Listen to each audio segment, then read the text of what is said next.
one of the things that's happened in the analysis of the differences between men and women is that the social constructionist claim is that the differences are socially constructed, right? Is that it's a consequence of environment that men and women differ.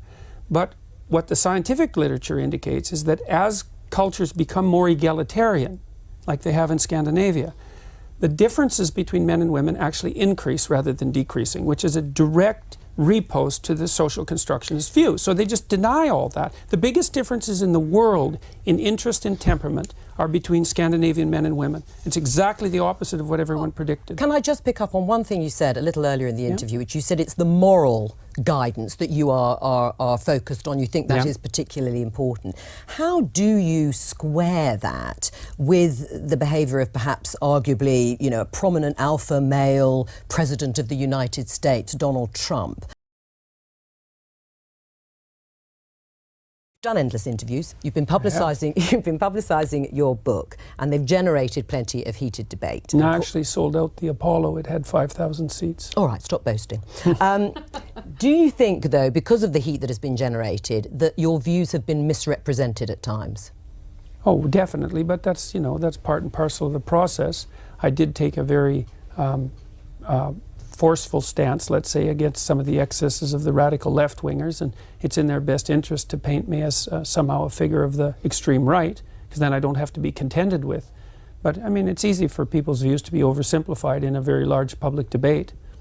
I mean, in terms of some of the issues, I mean, you say you've been painted as an extreme right-winger. No, some people have tried that. Not very successfully, but they've tried it. And you came to prominence in part over your opposition to this law that we just talked about in Canada, proposing the use of preferred pronouns for transgender people. Just for clarity. Mandating them. Yeah. Right. Saying that you should do it. No, that you had to do it. Right, you had to do it by law. But just for clarity, do you think a trans woman is a real woman? I don't really like the way those questions are formulated. You know, I don't know what that means. What do you mean, a real woman? Well, I'm asking you, in your mind, you know, it depends what you think a real woman is, but do you think a trans woman is a woman? No. Why not? Because I think that women are capable, generally speaking, of having babies, and they have female genitalia, and they have an XX chromosome, and I think the biological markers are relevant. It doesn't necessarily mean that I don't think that people should be treated with respect and dignity if they happen not to fit easily into a gender category. That's a different issue. Right. But it's a matter of definition. And I actually think it's a foolish argument in some sense. Because what do you mean by real? Well, I mean, you've just clarified that, though. You don't think that a trans woman is a woman. And do you... Wow, wow, wow. These so-called journalists who are also feminists. First wave, second wave, third wave. Remember Rush Limbaugh used to call them feminazis? That's exactly who these people are. So she's asking Jordan Peterson, obviously a male, macho male, and she's asking him, could you define, is a trans woman really a woman? And Jordan goes, I don't like the premise of the question. What do you mean by a real woman? So supposedly, this journalist, who I'm assuming is a real biological woman, is asking a man, a biological male, Jordan Peterson, to define or to answer the question whether or not a trans woman is a real woman. In other words, one woman is asking a man to define the reality of what it means to be a woman.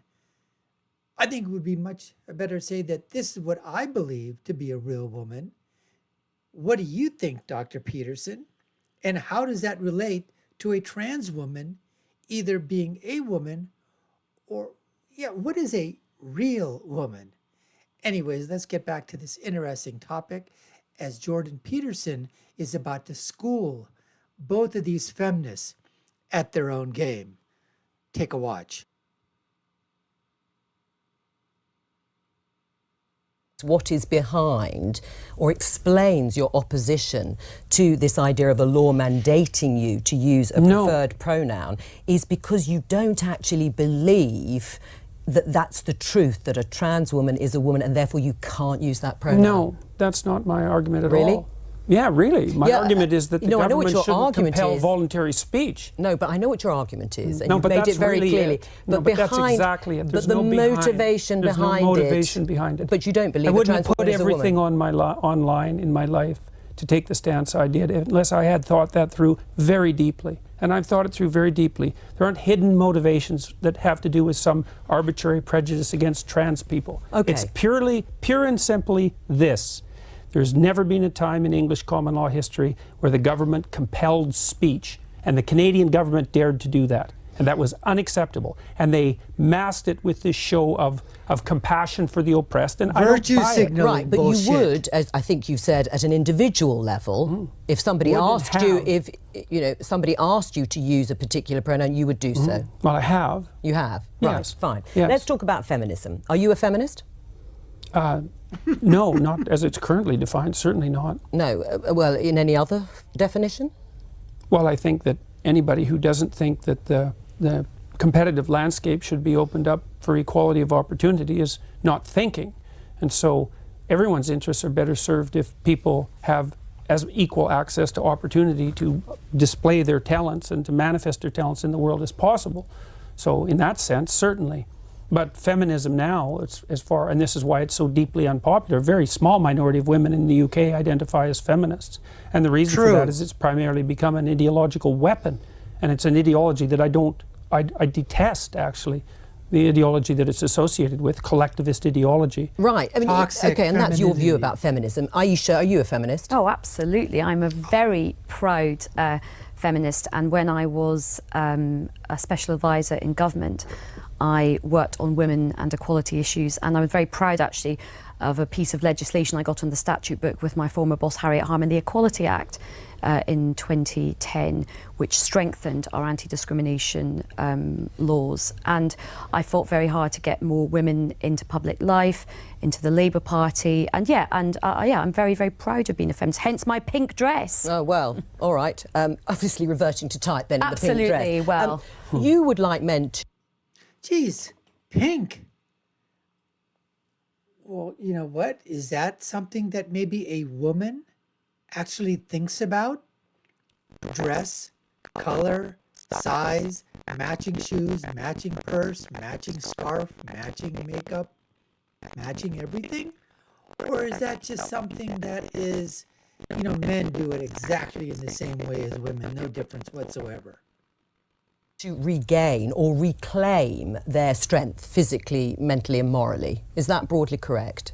I would say morally, fundamentally, but I think the other things go along with that. Right, and if that But it isn't men precisely who I'm speaking to. It's people. I'm a clinical psychologist. I'm actually interested in individuals, and I'm interested in their fortification against tragedy. You know, every time I do an interview, the interview is always political. It's always political. Well, the clue is in the title of this programme. We are the Daily Politics. No, fair enough. No, look, fair enough. And I'm not casting aspersions at this programme, but the fundamental news that's important about what I'm doing isn't the political element. And the people who talk to me don't talk politically. They say they've watched my lectures. But part of it is that I think for a lot of people the kind of personal does become the political. Or the political becomes the personal. Yeah, and I think in terms of in this situation, a lot of people are wrong, because primarily what's happening is people are watching my lectures, and as a consequence, their lives are improving dramatically. Oh, I'm sure they are. I'm sure people are have had a huge conversion after, and they're much happier once they've been. It's not a conversion. But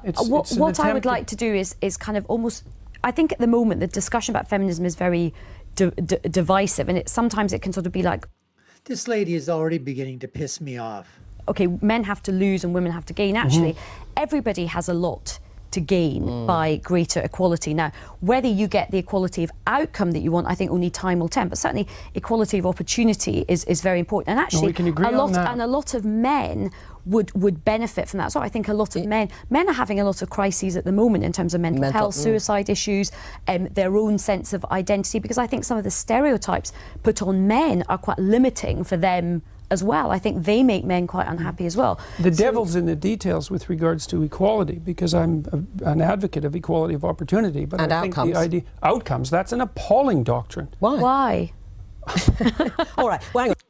Both of these feminists are laughing at why is the equality of outcomes such an appalling idea? Because let me mansplain this to both of these feminists, these feminazis. Equality of opportunity? Absolutely. Equality of outcome? Absolutely not. The reason why? Because common sense. What are you going to do? Rearrange everything to allow the outcome to become equal in all aspects? It's like we have to mansplain to these feminazis every single time. Maybe they make certain points, like the lady in pink. She said, well, you know what? Men are having crises as well. Crises in confidence, crises in health, crises in suicidality, crisis in work, crisis in relationship. Yes, absolutely. But what does that mean? So now you take it from there and you make some great points that men also are having problems in society. So it's not just limited to women. And then this whole concept of that men and women are all the same. Well, if that's the case, then why were you just listing the crises that men have? Men are having crises, but maybe they're being brought on by different parameters within the sphere of their lives. And what women are having in terms of crises, whether it's health or mental or any other thing, it's happening because of the reasonings that women or females have. Now, there may be some interplay between them, but to say that men and women are absolutely equal and their thinking is the same and the reasons that they have these crises are the same is absolute bullshit. Because you have to produce an unbelievably potent bureaucracy to make the ever greater and ever finer distinctions that are necessary to enforce equality of outcome. How many group differences are you going to equalize across? Is it just gender and sex? How many genders? No, so gender and ethnicity? How many genders? I think how many what ethnicities? people are, how many races? We'll let Aisha answer. I think what people are trying to do with this, and certainly as somebody who has looked to sort of do this myself, screw up I think society. You set yourself ambitions for what you would like to see, and then you try and remove as many of the structural barriers and obstacles. So you try and create that fair crack of the whip and that equality of opportunity to see where you get to with the outcomes. That's now, fine. We are in very early stages. It's only 100 years since women got the vote in this country. We have had a long established patriarchal society and set up for a long time in the world in this country. So I think we have a long way to go to see where it plays out. There is no country in the world where we really do have gender equality properly yet in terms of real decision making and real America. Some of the power. Scandinavian countries maybe? But they're still not quite there, and I think you've spoken a lot about this. There's still a way to go in Scandinavia. Things are not perfect in Scandinavia. I haven't spoken about that specifically. I've spoken about you spoke about the right stuff yesterday. You talked about the Scandinavian. Well, I've spoken about the fact that, see, one of the things that's happened in the analysis of the differences between men and women is that the social constructionist claim is that the differences are socially constructed, right? Is that it's a consequence of environment that men and women differ.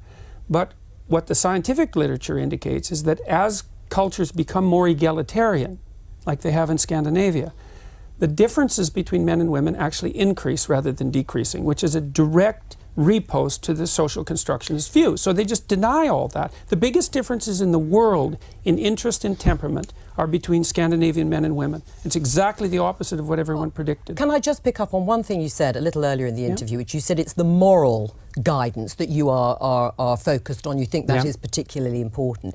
How do you square that with the behaviour of perhaps arguably, a prominent alpha male president of the United States, Donald Trump?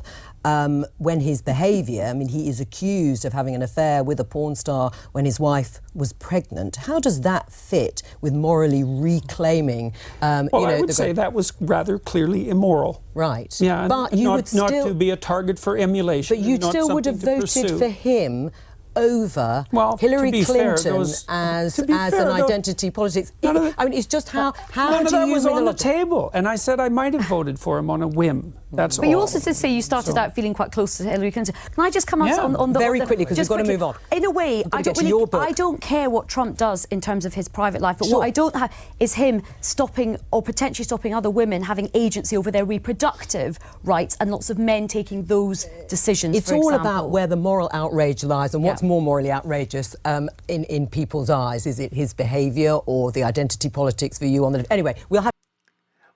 Well, it was just a matter of time when that so-called journalist, the feminazi, decides to go and bring Donald Trump into the picture and basically say, how could you vote for Donald Trump? He had sex with a porn star while his wife was pregnant. That's such immoral activity. How could you do that? And then the feminazi in pink, she comes out and says, I really don't care about the morality of Donald Trump. I just don't like the fact when he doesn't allow women to have abortions, when he doesn't allow women to KILL their babies, when he doesn't allow women to have the ability and the right to MURDER their children. That's what I don't like. Oh, he can sleep with anybody that he wants.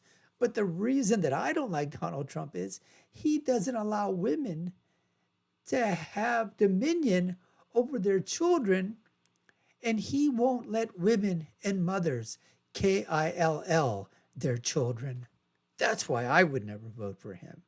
These are the feminazis, people. This is why Donald Trump won for a second time. And this is what's happening across the pond in England.